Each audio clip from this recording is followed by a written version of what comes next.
cachaça, mas tem que ser bem alto. Sexta-feira é dia de quê? De cachaça, hein? Sexta-feira é dia de quê? Presta atenção.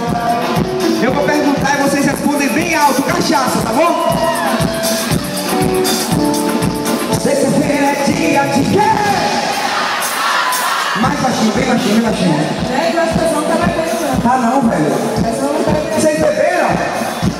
Vocês beberam? Tem que beber mais. Ó. Peraí, que eu vou dar um recado. Baixinho, baixinho, baixinho.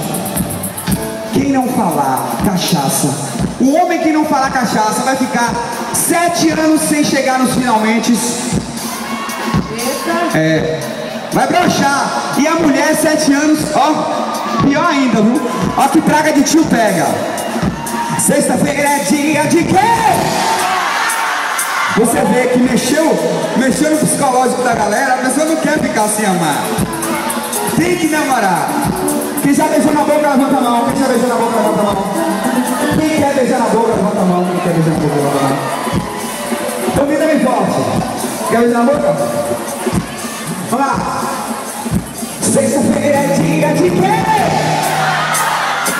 Sexta-feira é dia de quê? Tudo bem. A gente vai ensinar aqui agora a coreografia, que é mais ou menos assim. Vou chegar pra frente. Presta atenção. Tô pra meter dance, dance, dance, dance, dance.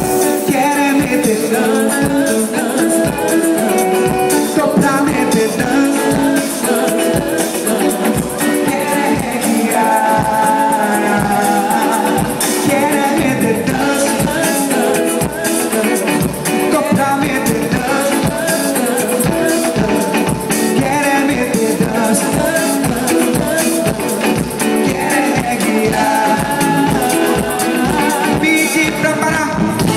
presta atenção. Tô pra meter dance, dance, dance.